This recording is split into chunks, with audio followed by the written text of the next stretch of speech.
Et salut la team, aujourd'hui si ça vous dit on va faire quelque chose d'un petit peu différent, en tout cas en première partie de vidéo. Donc prenez vos plus belles bottes et allez à la recherche de feuilles qui sont pas trop abîmées, qui peuvent être reproduites, qui ont de belles couleurs pour pouvoir les faire ensuite en dessin. Je pense que je vais me laisser tenter par celle-ci, une toute petite jaune. Regardez la rosée sur celle-ci, c'est vraiment trop joli avec le reflet du soleil. J'adore. Par ici on croise un petit champignon. Bon moi je vais pas m'y tenter, je crois qu'il est comestible celui-ci mais je ne vais pas y toucher. Ce qui est sympa aussi c'est de prendre des feuilles vraiment qui ont des couleurs différentes les unes des autres. J'aime beaucoup celle-là. Je pense que je vais prendre celle-ci aussi qui a des couleurs un peu plus marron. En fait je vais prendre et je verrai après. N'hésitez pas à en prendre plein et après vous verrez quand vous ferez votre montage de feuilles. Regardez celle-là, elle est juste trop mignonne, elle est toute petite. Je pense que je vais la prendre aussi, on va voir. Et pour ceux qui ont suivi mon exercice d'art-thérapie pour dépasser sa peine, sa tristesse avec l'aquarelle, je vous présente donc mes deux dernières survivantes, mes deux petites poulettes qui ont survécu à cette attaque qu'on a subie il y a quelques jours maintenant. J'ai fait ma petite récolte, je rentre, je vais les mettre à sécher et puis on se retrouve tout de suite pour la partie 2, la partie de l'exercice. Alors on se retrouve avec nos petites feuilles qu'on a donc récupérées, je les ai fait sécher et j'ai essayé de les aplatir le plus possible puisque le but, j'avais plusieurs idées avec ces feuilles, soit de les reproduire à l'aquarelle, mais je pense que c'est un petit peu complexe, donc je pense qu'on va partir sur un exercice beaucoup plus simple, comme ça tout le monde peut le refaire. Donc je pense que ce qu'on va faire, ça va être tout aussi beau, on va juste avoir besoin d'un bâton de colle et de feutres qui peuvent supporter d'écrire sur des végétaux. Vous savez, la matière est un petit peu spécifique, donc il faut quand même des feutres qui résistent au pH de ces petites feuilles. Donc moi je prends mes Posca, mais vous pouvez prendre des marqueurs classiques, je pense à ça. Vous voyez par exemple Bic, je sais qu'ils ont des gammes comme ça colorées aussi. On va les coller. On va dessiner tout le contour de la feuille, on va les faire ressortir et puis ensuite vous allez voir, mais d'abord on colle nos feuilles. Donc moi je les ai disposées comme ça. Enfin, au final, je les ai juste posées comme ça quand je les ai récupérées. Et j'aime beaucoup, donc je vais rester comme ça. Celles-ci, on ne voit pas en vidéo, mais elles sont toutes dufteuses, ces trois-là. Elles sont vraiment super agréables. Alors, il faut y aller tout doucement pour ne pas les déchirer. Si vous avez des pistolets à colle, je pense que c'est mieux. C'est vrai que j'en ai un. Je vais voir si j'ai besoin de le sortir pour la suite. J'aimerais bien que la UU suffise.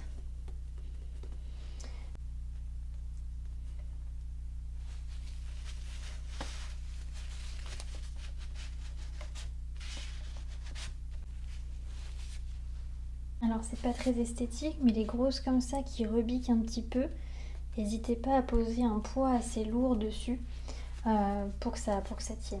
Et je profite de ce moment de collage pour vous faire une petite aparté pour vous rappeler que le calendrier de l'Avent spécial rituels et exercices d'art-thérapie est toujours disponible sur mon site internet aikespirit.com. Vous allez avoir une alternance de rituels et d'exercices jusqu'au 25 décembre pour apprendre à développer votre créativité, aller à la recherche du vrai vous et surtout passer une fin d'année pour prendre soin de vous, pour aller chercher qui vous êtes réellement et pour développer vos capacités, votre imagination, votre créativité pour commencer l'année sur de meilleures bases.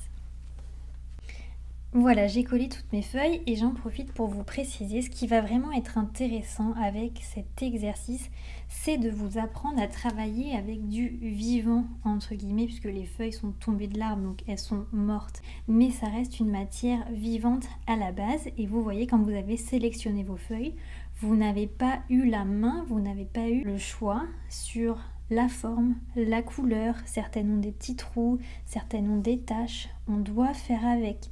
Une fois qu'on les colle, certaines ont des petites parties qui ne veulent pas se coller, qui font leur vie en fait, tout simplement. Et le but de l'exercice, c'est d'apprendre à créer quelque chose sans qu'on puisse avoir la main sur tout, sans qu'on puisse tout maîtriser. Le but ici est de voir si vous allez réussir à vous adapter et à tout de même créer quelque chose d'harmonieux en ayant des contraintes vivantes. Alors moi j'ai choisi de faire ressortir tous les contours de mes feuilles en noir Vous n'êtes pas obligé.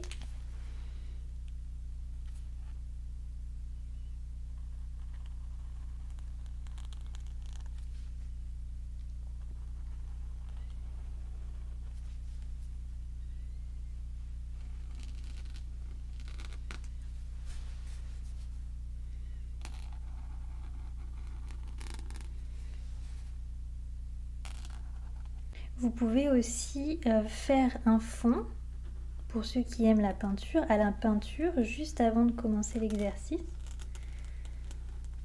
Et de coller la feuille par-dessus ce fond.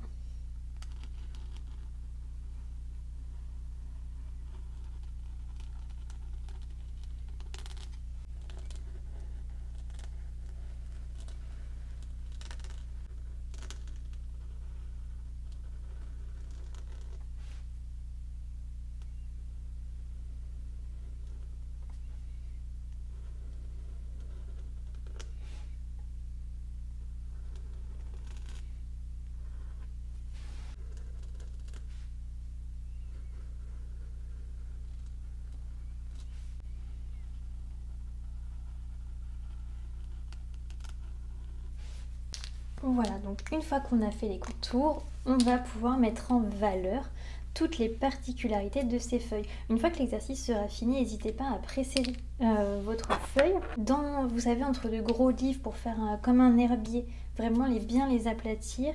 Et si vous avez envie de mettre un petit bout de scotch ou si vous avez de la colle vraiment toute fine qui peut coller vos tiges, n'hésitez pas. Donc moi je vais partir sur des couleurs, chaque feuille aura sa couleur, par exemple le marron, je vais le faire ressortir avec du rouge, les jaunes avec du orange et la rouge avec du jaune.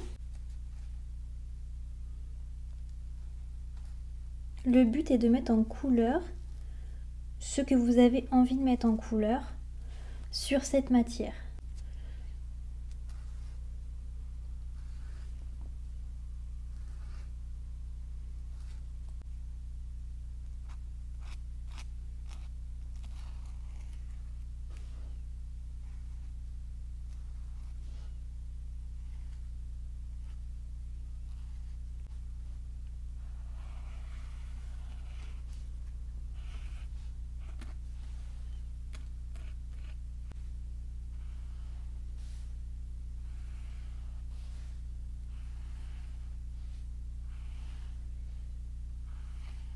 Moi j'avais juste envie de faire ressortir toutes les rainures de ces feuilles car c'est là où on se rend compte de la régularité de la nature. Je triche, celle-ci elle a un petit peu de marron. J'y mets du rouge juste pour que le dessin soit plus harmonieux.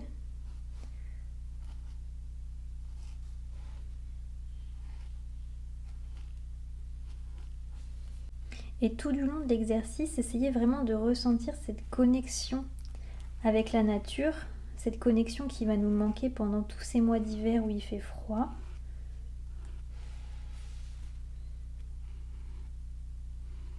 Moi, ce que j'aime dans ce genre d'exercice, c'est que voilà, on ne décide pas.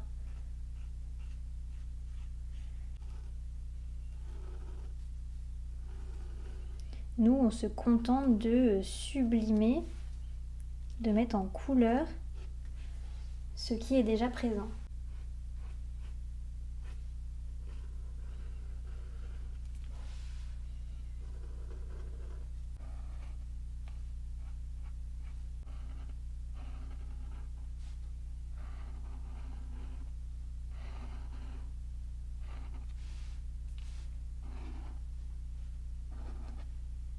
Alors j'ai envie de rajouter juste quelques petits points de blanc. Et ensuite, je sais qu'on n'est pas mercredi, c'est pas la journée de l'aquarelle, mais j'ai très envie de faire un petit fond aquarelle. Alors je sais pas encore si je vous le fais au crayon de couleur aquarelle parce que je vous les ai pas montrés encore pour ceux qui veulent découvrir la technique.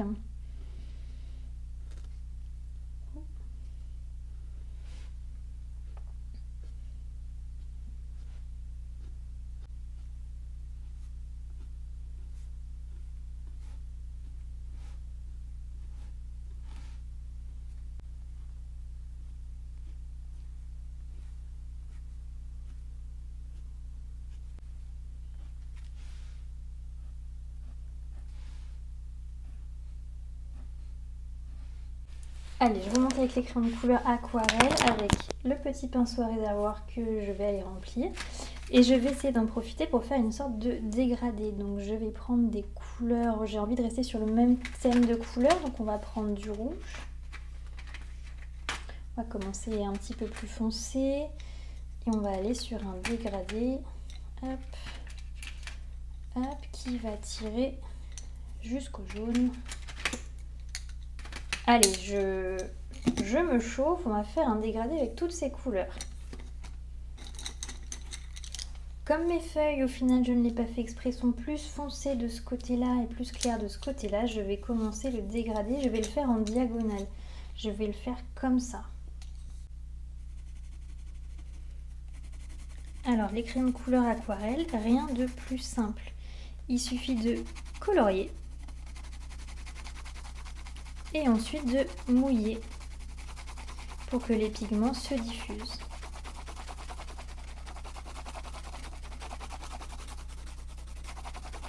Et vous pouvez vous permettre de faire des traces, des choses pas jolies, c'est vraiment peu importe puisque de toute façon ça va être diffusé par la suite.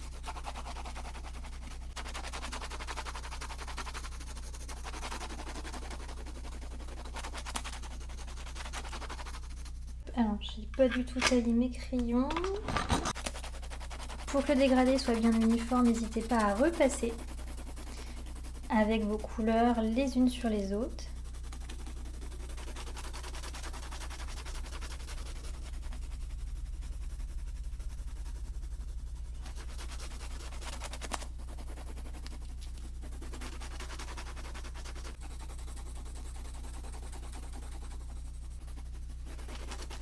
Et plus vous allez mettre de couches, plus le pigment sera intense.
C'est plutôt agréable comme technique de coloration puisque comme vous voyez, on y va en fait. On se fait plaisir, on met des couches dans tous les sens.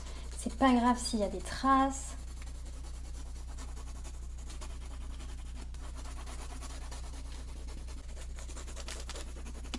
Hop. Et le petit jaune citron qui est vraiment la teinte dont on se sert quand même très peu mais qui rajoute en fait une pointe de lumière dans la fin des dégradés.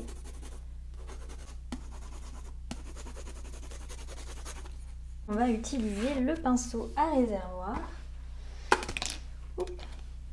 Donc rien de plus simple, vous remplissez votre petit réservoir et vous pressez, donc vous faites sortir un tout petit peu d'eau. Voilà, donc la mine est humidifiée et il suffit tout simplement de peindre, de diffuser votre couleur. Et là la magie opère.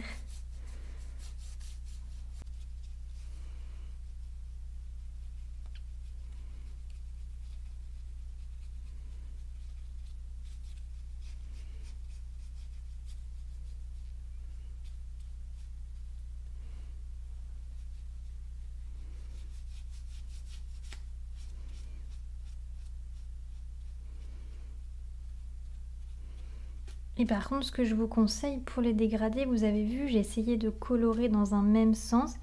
Essayez pareil quand vous humidifiez de garder ce sens pour avoir un effet de mouvement.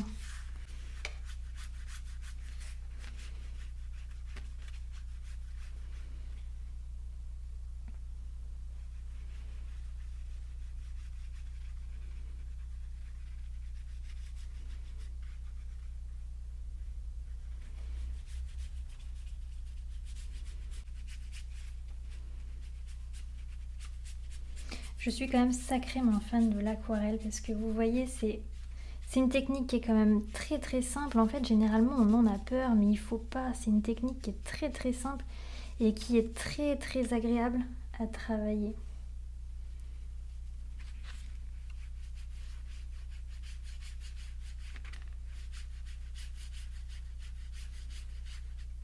Bon, après, si vous voulez ne pas abîmer vos feuilles, ne faites pas comme moi. Bon, à la base, j'avais pas prévu de faire de l'aquarelle.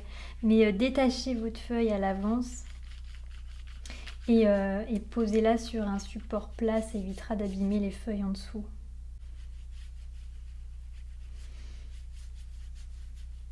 Donc moi, je veux pas quelque chose de très net. Je veux juste quelque chose de diffus.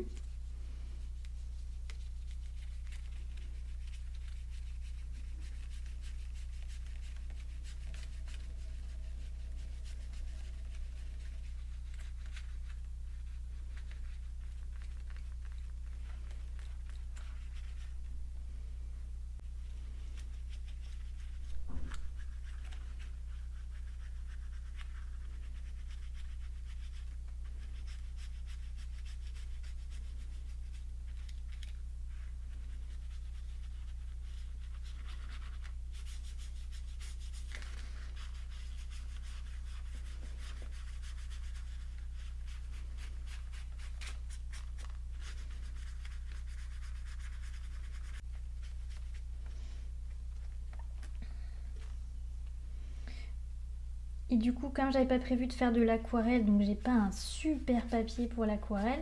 Donc là, la technique, là j'ai un 160 GSM, il me semble. La technique, c'est juste après, vous séchez avec le sèche-cheveux et vous laissez entre de gros livres bien aplatis toute une nuit. Et le lendemain, vous aurez un papier nickel. Et bien écoutez, la team, je suis plutôt satisfaite de ce joli dégradé. Donc comme ça m'a permis de vous montrer la technique. J'espère que vous prendrez plaisir à réaliser cet exercice un peu double en un, hein, une petite partie plaisir en extérieur, d'aller se promener, d'aller prendre un grand bol d'air frais et ensuite de créer avec une matière qui est vivante, vous voyez, qui en fait qu'à sa tête, de créer et de la mettre en avant, de bonifier cette nature. Pour moi, c'est un des meilleurs exercices qu'on puisse faire, essayer de créer avec quelque chose de vivant, de se laisser surprendre par l'inattendu, par voilà, tout ce qui ne va pas aller comme vous l'aviez prévu, et de quand même créer quelque chose qui vous ressemble tout autour. Donc bien évidemment, prenez les couleurs que vous avez envie de prendre. Moi, j'ai vraiment voulu mettre en avant les couleurs d'automne, mais sur cet exercice, faites-vous plaisir avec une matière vivante. Donc les feuilles s'y prêtent plus que du bois, que des bogues, mais vous pouvez prendre une pomme de pin et reproduire juste les contours et ensuite colorer à l'intérieur. Sentez-vous libre de créer quelque chose en rapport avec la nature, en rapport avec le vivant. Voilà la team, moi je vais laisser sécher, je vais presser tout ça dans un livre et puis je vous dis donc à mercredi pour le prochain exercice spécial aquarelle. C'était pas prévu aujourd'hui, mais au final je trouve que ça bonifie l'exercice. Et surtout, j'ai qu'une chose à vous dire, restez inspirés, restez positifs.